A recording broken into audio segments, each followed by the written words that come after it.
Equal is not fair. Hi, I'm Dave Arnott, the Christian Economist. Our attention is drawn to the difference between equality and equity this week in an article by Matt Walsh in dailywire.com. He quotes Kamala Harris, the vice presidential nominee, for saying that we should draw a distinction between equality and equity. She claims that equality is the belief that everyone should get the same amount, while equity ensures that, quote, we all end up at the same place, end quote.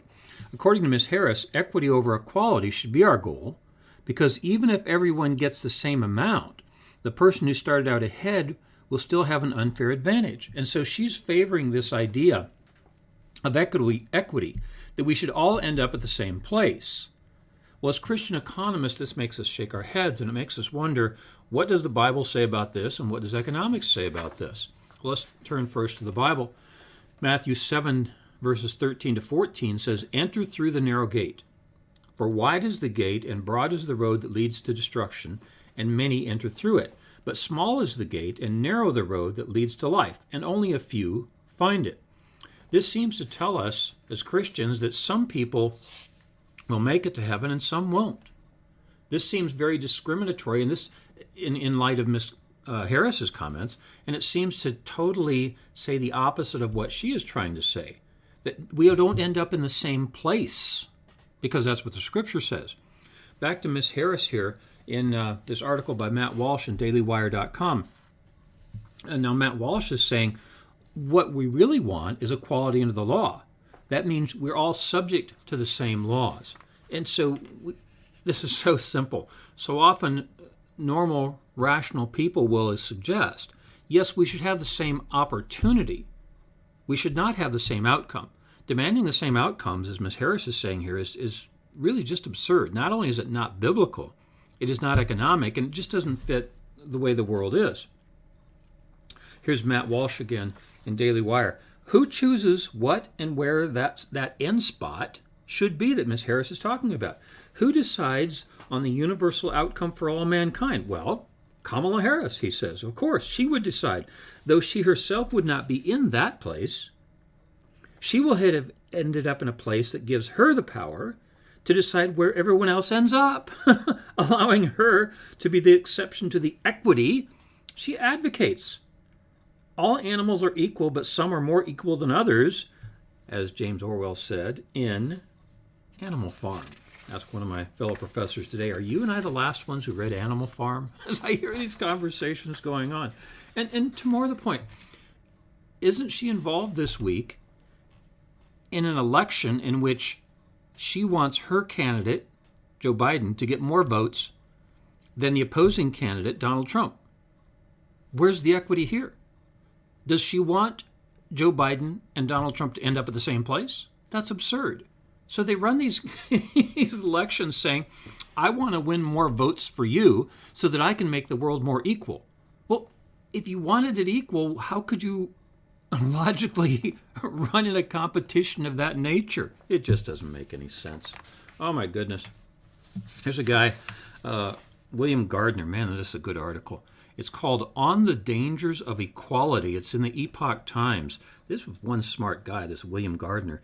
The article is On the Dangers of Equality. He says, everyone knows that no two human beings, trees, fish, or flowers, are exactly equal.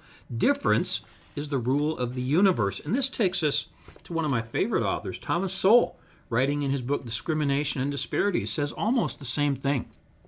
Here's his conclusion of this 216-page book, and he put the conclusion right on the last page. This is really great. Thomas Soule, quote, one could read reams of arguments that statistical disparities imply biased treatment without finding a single empirical example of the even distribution of social groups in any endeavor, in any country, or in any period of history, says Thomas Soule. And he is right. Things come out different. And to get them to come out the same as Ms. Harris wants requires power. And it would require the kind of power that socialists require. This is just the way the world is.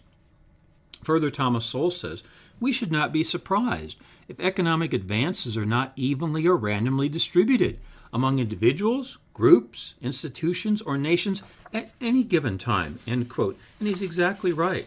He's just a brilliant writer, Thomas Soule. And he's making the point that a Christian economist would say to Miss Harris. Things don't come out equally. The only way they could come out equally if someone of unequal power used that power to try to make it come out equal. Did that confuse you? I hope it did. It makes no sense. The other thing is, Miss Harris said this when she was speaking from a podium, that she wanted things to come out the same. Well, have you noticed when anybody tells you that, they're speaking into a microphone, and I don't care how many people are in the room, they're speaking more than everybody else in the room. They're standing up there holding the microphone saying, I'm using my unequal power here with this microphone to say it should be equal. Well, then practice it. Pass around the microphone. They never do that. It just logically doesn't make any sense. Yeah. Thomas Soule again. He says, most income is not distributed at all. This is what Ms. Harris wants. She wants income distributed. His point is it's not distributed. To use that term is economically incorrect. Soule again. Most income in a market economy is earned directly by providing something that someone else wants and values enough to pay for it, says Thomas Soule. And that leads me to one of my favorite scriptures in Christian economics, to love your neighbor as you love yourself. If you love your neighbor, you will provide products and services they demand. If you love yourself, you'll make a profit while doing so. It's called producer and consumer surpluses, and many other of my podcasts explains how both people get richer at the same time. Ms. Harris doesn't understand this. Milton Friedman said, most economic myths grow out of a misunderstanding of the zero-sum fallacy. Well, zero-sum is a fallacy. She assumed those people got rich by making others poor. She doesn't understand economics in a competitive environment, because in a competitive environment, you must make others richer or you won't get richer. It's called producer and consumer surplus, right? Thomas Soule again, in his book Discrimination and Disparities, Soule says, why should eliminating gaps be the goal when different individuals and groups do not want the same things? See, Ms. Harris is assuming that we should all end up at the same place because we all want the same things. We don't. Some people want more of one thing than another. Why would she want to distribute things on an equal basis so they end up the same? I'm back to William Gardner again in this book on the dangers of equality.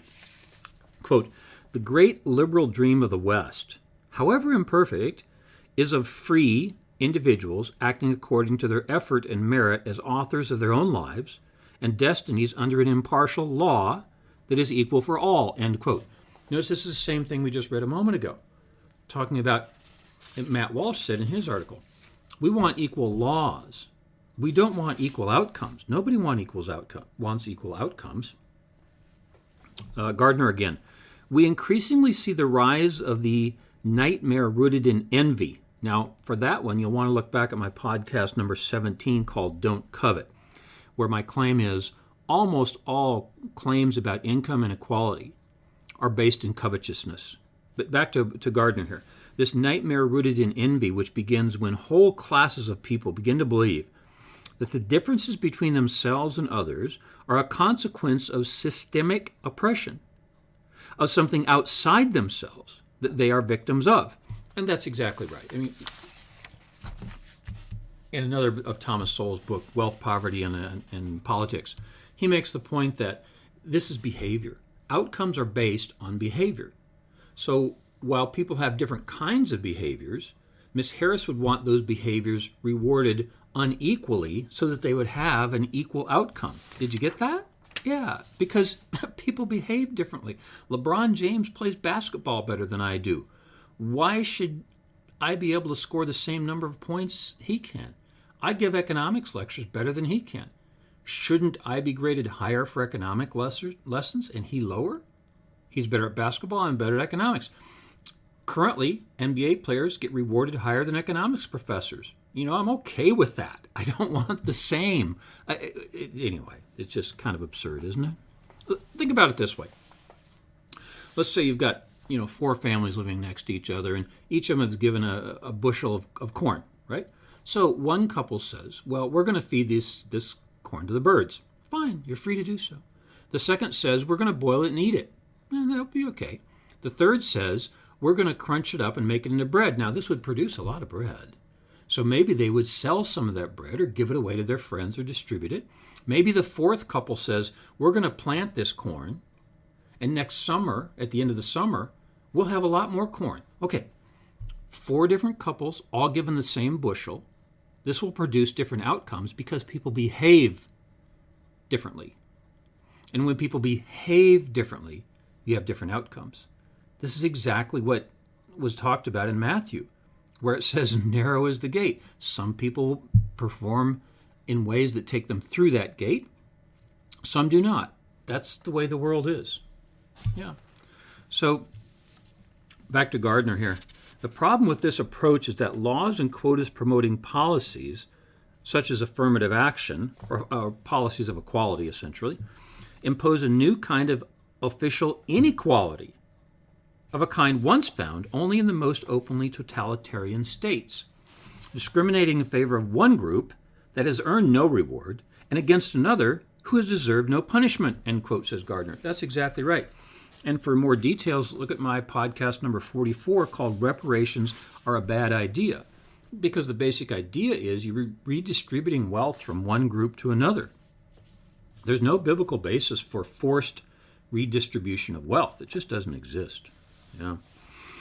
Gardner again, the key element at the heart of perfectionism, and for perfectionism you can look at my podcast number 34 called No Utopia. And that's what a lot of these ideas are based in a utopian plan that everything comes out equally, and that's what Ms. Harris is talking about. Back to Gardner. The key element at the heart of perfectionism is the notion that the responsibility for injustice and evil in the world can't have much to do with the behavior of individuals, because all human beings are born naturally good, end quote. The assumption that we're born good is just so absurd that anybody who's raised children knows that this is just not true. People are naturally fallen. This is not only in the Christian worldview, it happens to fit reality. And so the assumption that Ms. Harris is making is that people are born good. They're not born good. They're born fallen. It's not only the Christian assumption, it happens to match reality. And here's how Alexander Solzhenitsyn says it. Quote, evil does not run between human groups. It runs through the middle of every heart. Solzhenitsyn's way of saying we are fallen. If we are fallen, we're going to have some people behaving different than others, some enriching others more than others, and they will get richer and end in a different place, not in the same place that Ms. Harris was calling for. Yeah. Here's back to Gardner for the last time.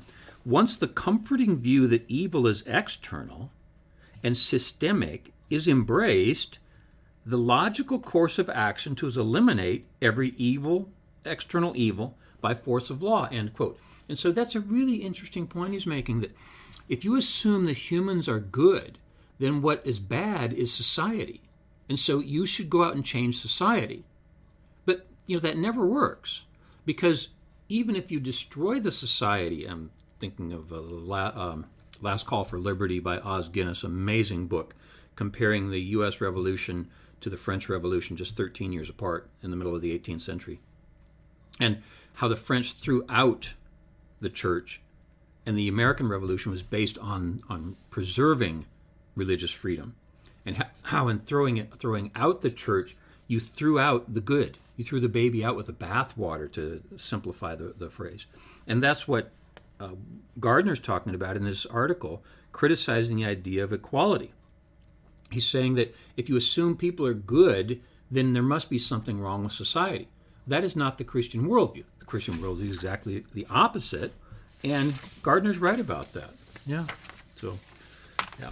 In our book upcoming soon called Biblical Economic Policy, Sergei Seidamatov and I talk about 10 commandments of biblical economics, and I wish I had time to cover more of them today, but I don't. Because we talk about these 10 ways in which we think the Bible talks about economics. Well, almost all 10 of them are violated in the suggestion that people should end the same. And I'll go through the 10 very quickly. People should be free. In other words, free to perform different behaviors. Number 2, work is good. Well, some people do work that creates value. Some people do work that actually reduces value. 3, don't steal. Ms. Harris is suggesting that you have to take value from one person and give it to another. Number 4, don't covet. Well, I've already referred you to my podcast about covetousness. Don't covet. Number 5, have honest measures. Well, that's not honest. For people to end the same, that would assume that life is fair. It is not fair. Trade is good. That's our number 6 of the 10 in our upcoming book. Well, people trade their labor and their goods and services for other things. They make good trades, they make bad trades, they end up in different places. Number 7, number 6 must be love your neighbor as yourself. I've already explained, if you love your neighbor, you'll provide products and services they demand. If you love yourself, you'll make a profit. Now I'm on to number 8, it looks like. Take care of widows and orphans. Yeah, well, you have to have resources to give. I mean, if they're being redistributed from you, you don't have them any longer to give, right? Be a good Samaritan. Oh, it might be one of my favorite economic lessons in the New Testament, is the Good Samaritan. The Samaritan owned his goods and used them to help others. And number 10, honor those in power. So we have to honor the just laws that exist, meaning that people have individual private property that they own. Yep. Equal is not fair. I'm Dave Arnott, the Christian Economist, where our slogan is, fear God, tell the truth, earn a profit. See you next time.